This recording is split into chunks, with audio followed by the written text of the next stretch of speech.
Welcome back. Today on the podcast, we'll talk about two of our favorite role player bets in this year's draft with South Carolina's Te-Hina Paopao and Notre Dame's Sonia Citron, both of whom could go in the top 10 in this year's draft.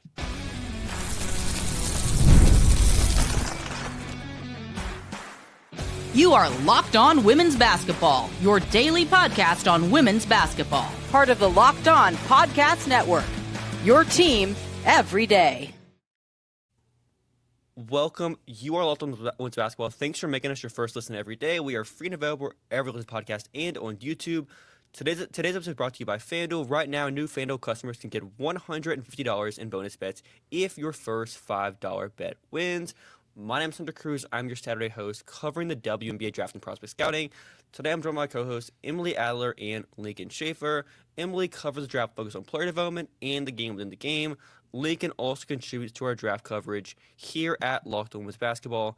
And the next, to open it up with Sonia Citron first. Citron is probably going to go higher in this year's draft. Citron this season at Notre Dame averaging 14 points, 5.5 rebounds, almost 3 assists on 57% from 2, 38% from 3, 89% at the line. One of the best free throw shooters in college basketball.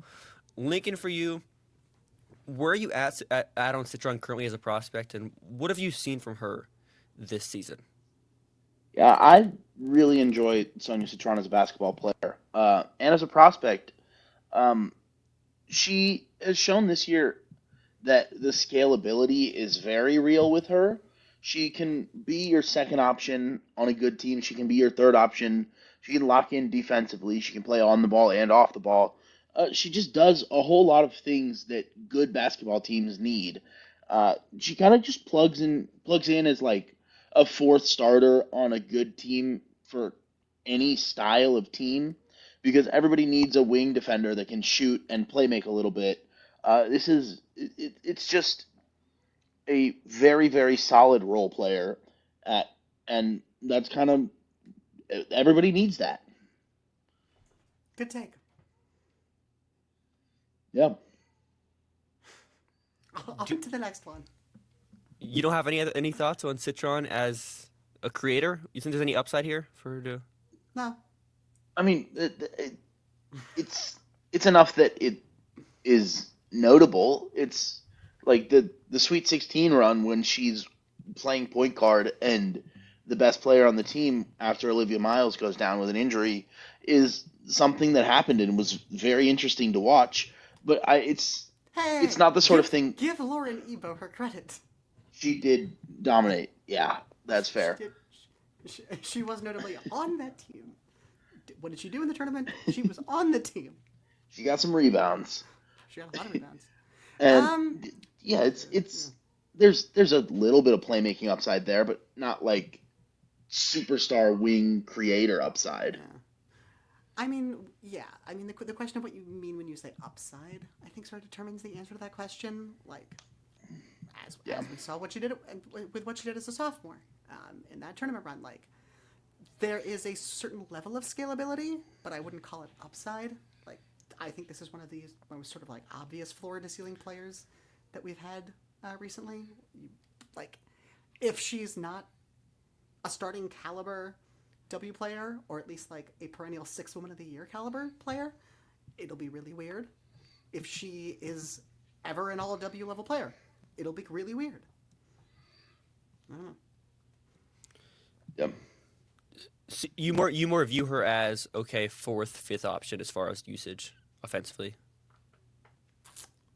or like third or fourth to me. Yeah, I mean, I still have issues with the athleticism. Not that it's not starting caliber. I think this year's sort of gotten over that. But it's still, to me, this isn't the sort of this isn't the burst, and this isn't the sort of downhill athleticism that I think gets you to a consistent level of tertiary creation. Which, like, she doesn't need to be that level of creator. I think between the shooting and sort of the handling, you can get to like 22% usage.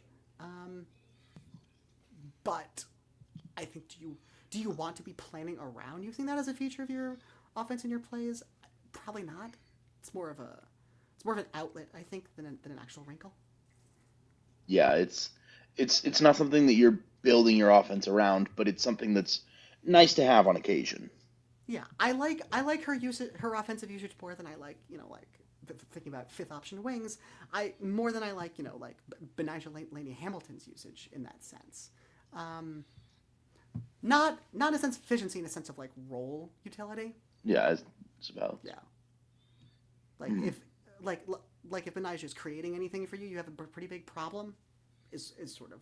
Except for those 3 months in Atlanta. Got her paid. I'm trying to think. Other fifth option wings on good teams? Jack Young's way too good for that now. Bridget Carlton. Yes, yeah. That's a good comp. That's probably the comp Yes, you might see. Yeah, I like her. Yeah, I like her to be in that sense, if not a little bit better. But I don't see a tremendous amount more utility than that. If that makes any sense. Bridget Carlton was hitting step back threes to win playoff games, so. Yeah. Who knows if your what fourth or Bridget fifth Carlton best player can do that, not even consistently, it doesn't matter. If your fourth or fifth best player can do that consistently, you are the best team in league history. If your fourth or fifth best player just can do that, just in theory, you're sitting pretty. Yeah, the little bit of on-ball juice really helps to complement the off-ball gravity, the movement shooting, the cutting, and the passing. It all works together in a really synergistic way. Ooh, look at you. $20. Okay, you. Yeah, like you said with the role flexibility, there's not many college players that will play how she has, where it's okay, I'm the number 2 option as a freshman, then Liv gets injured, then I'm the number 1 option for a couple months, and then Hannah's here, a whole new point guard I'm playing with, and I'm the number 2 again. Then Liv's back, and now I'm number 3, sometimes number 4. Just that flexibility. It's a very funny sort of intersection of she has basically no positional flexibility. You can't play her anywhere other than the 3, which isn't a problem because she has decent athleticism and certainly plus size and ability for the 3. But the role flexibility is kind of funny inside of that, which is, what you want in a plug-and-play wing. Yeah. So let's get to our first ad break. Before we get there, what are our grades on Sonia Citron currently as a prospect? It's either a 50 or a 55 for me. Yeah. Right in that range. I feel like soft 55. Yeah. That means you think there's the all-star ceiling here. Of course there is. Yeah, I mean, Erica Wheeler was an all-star. Very low variance. But that's more perennial all-star, though, is not? Not one time. No, perennial all-star is a 6.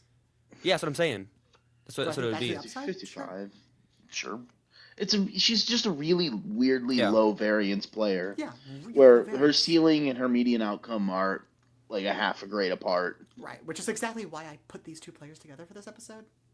And that's exactly why this trade makes no sense in general with Chicago. It's you take so stupid. You take the 4-year rookie Ariel scale Atkins contract. is a 55. Yeah, I was looking through some statistical stuff earlier. Ariel Atkins' senior season at Texas, pretty similar to the season that Sonia Citron's having right now. Yeah. Justice for what the hell? Mike Tebow. Justice for Mike Tebow. Shout out Mike T. Oh, Gail Gostinkers. Yeah. No. The Texas coach after her, the really bad Texas coach after her, Karen something. She's at UTSA. UTA now. Yeah. Yeah. Who knows? So let's get to our first ad break, then talk about South Carolina's Te-Hina Paopao. Basketball season is heating up. And there's no better way to get in the action than with Prize Picks, the best place for daily fantasy sports. With Prize Picks, you can pick more or less on at least 2 player projections for a shot to win up to 1,000 times your cash. It's easy to use, available in over 30 states, and lets you mix and match projections across different sports. This week, you can select players like Luka Doncic for more than 25 points and Jason Tatum for more than 28 rebounds. Download the app today and use code LOCKEDONNBA to get $50 instantly after you play your first $5 lineup. That's code LOCKEDONNBA for $50 instantly after you play your first $5 lineup. Prize Picks, run your game.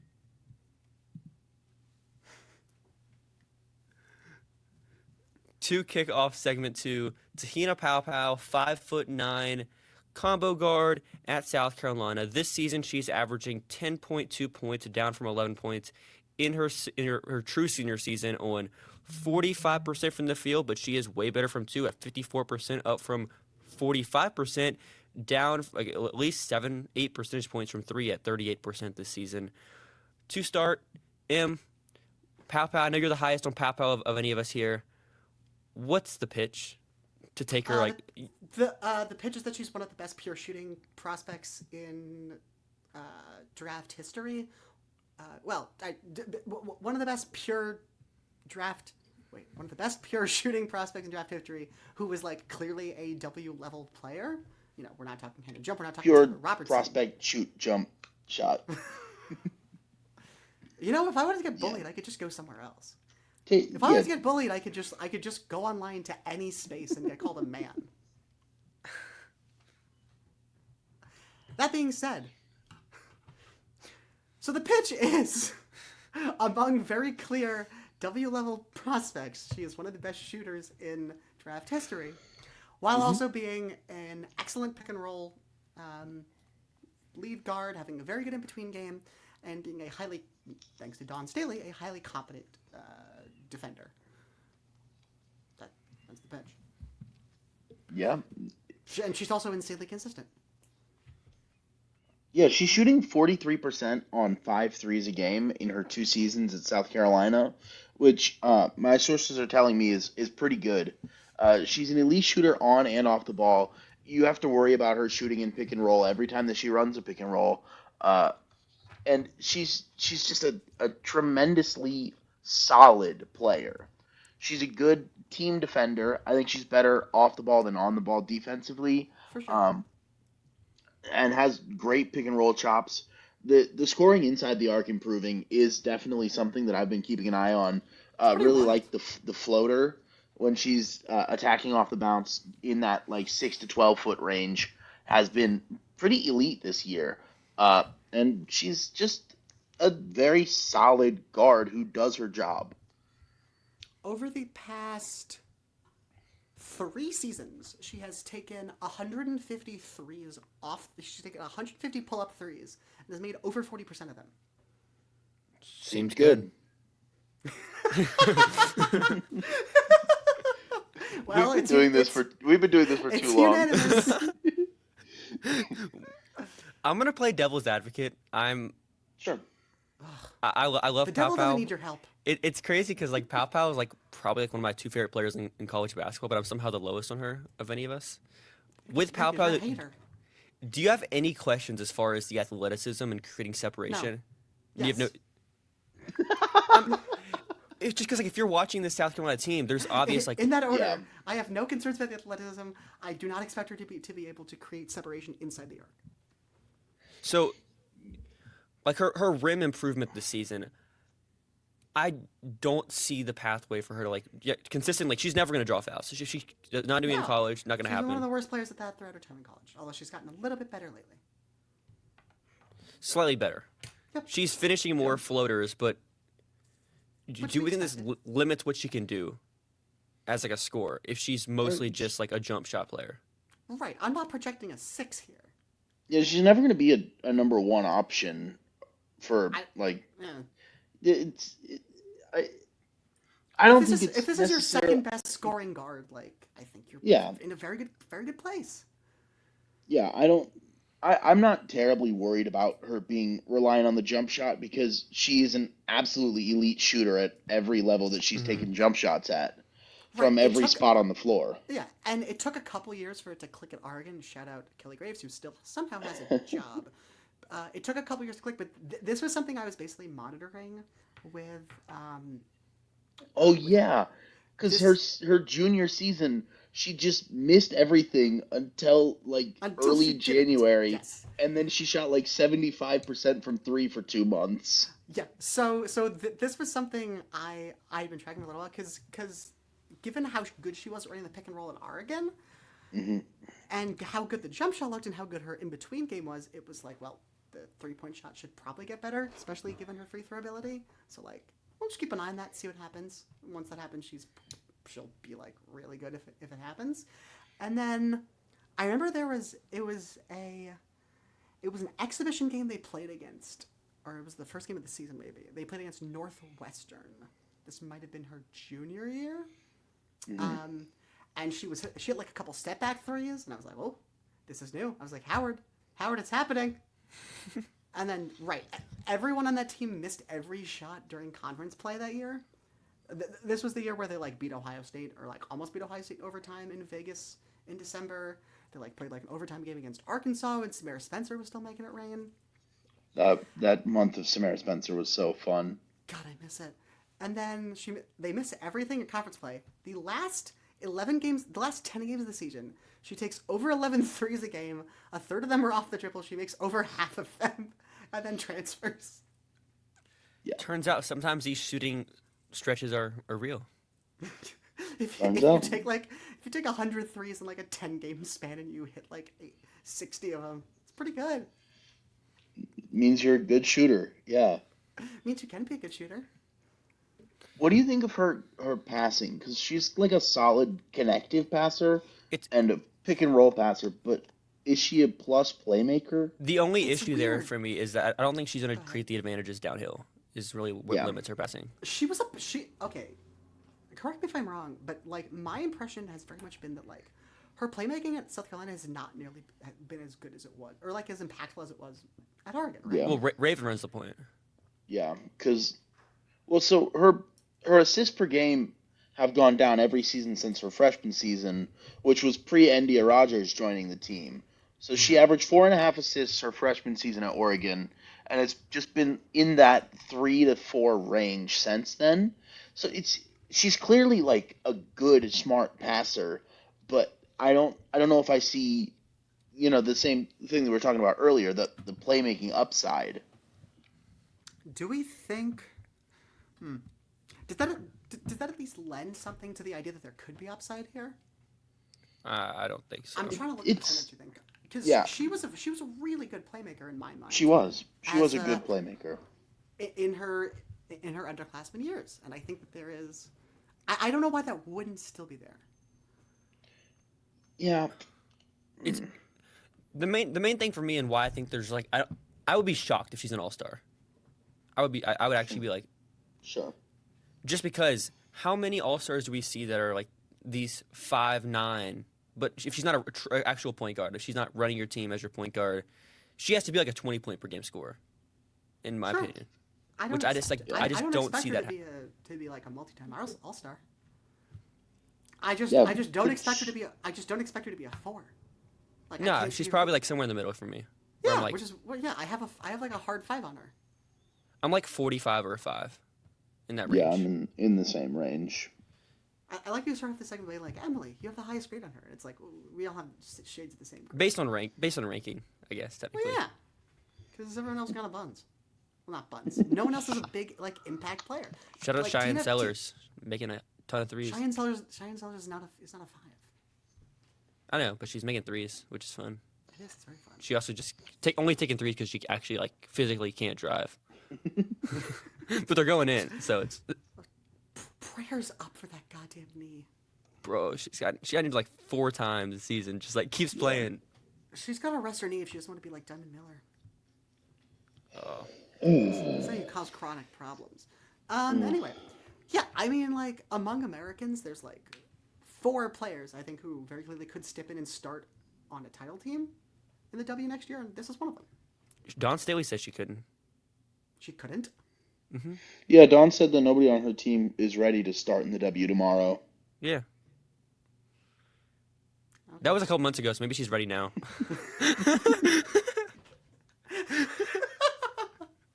She's ready now. Whoops, I must have been talking about JJ Quinn early. Yeah, well. Anyway, let's get to our final ad break and then wrap it up with today's episode. Got any trivia?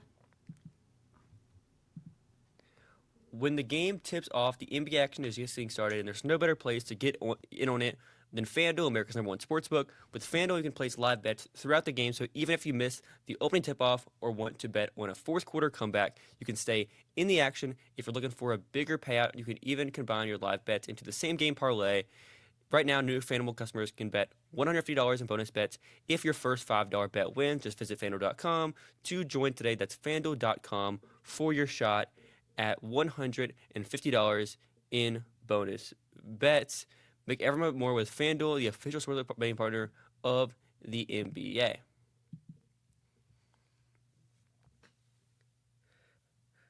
All right. Any final thoughts that we've seen in college basketball recently the last couple weeks that is not time sensitive because we are recording this on Wednesday?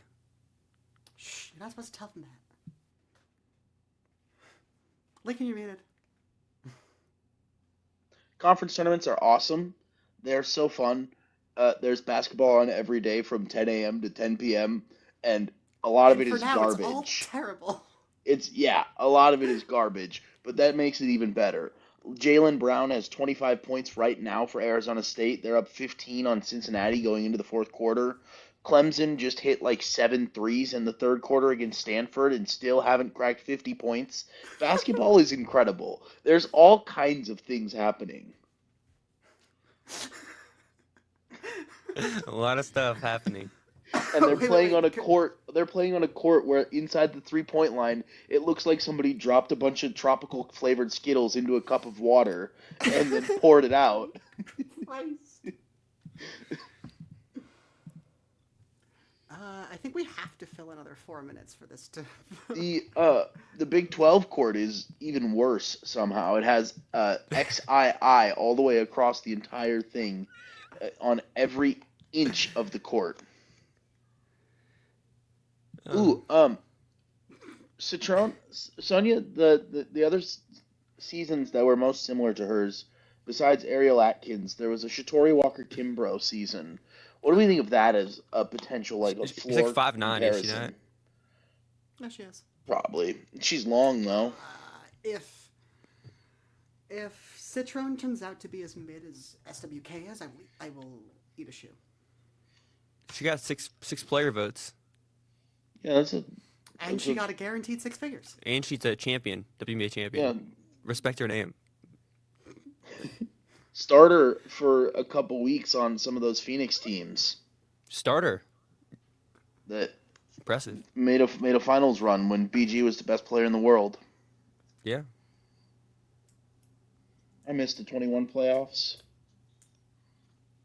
Now it's Wow, time to you really power wanna rank see every Killers single tear ACL every again? single college basketball team.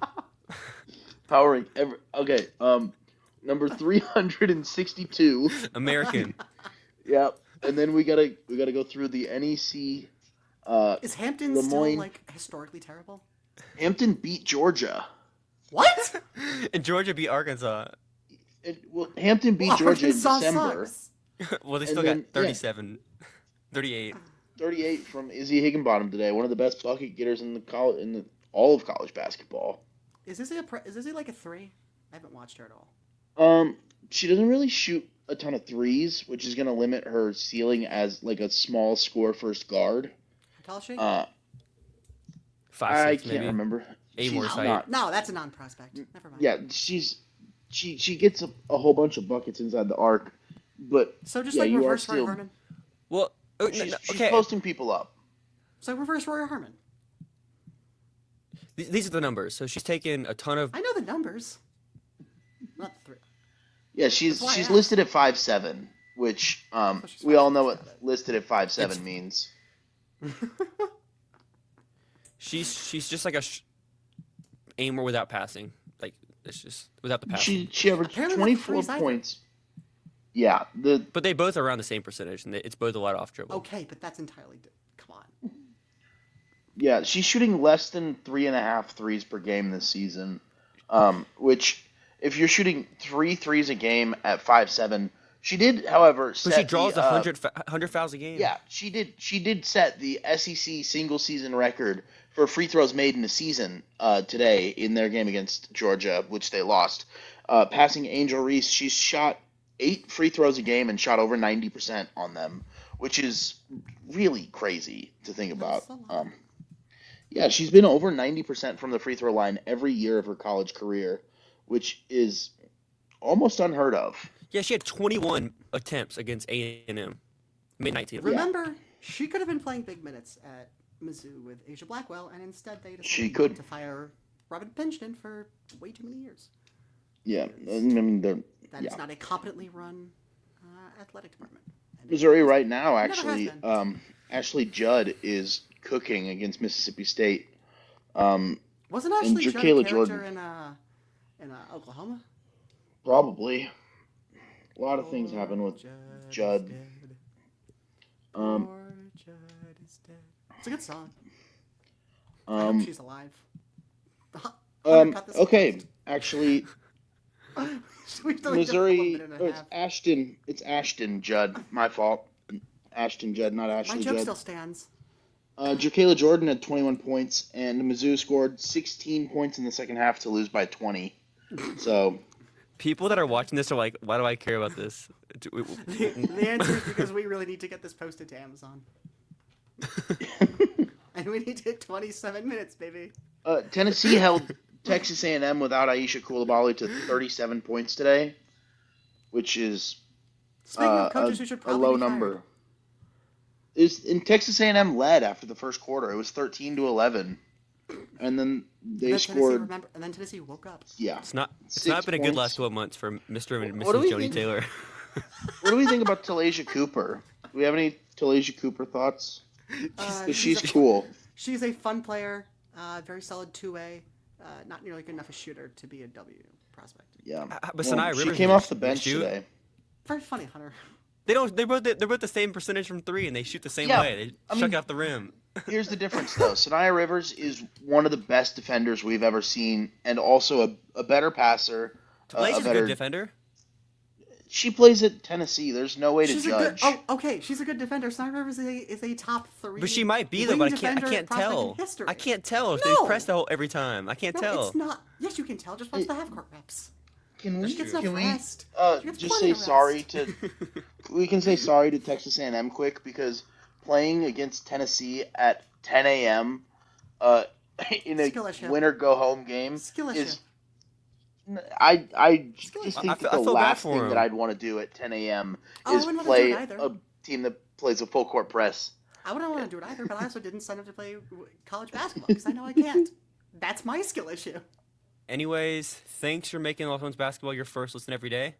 What if it's Join not? us back next week for continued coverage of women's college basketball. WNBA season coming up in a few months. And yeah, we'll see you next time. Have a It's have a great draft rest of your weekend. season.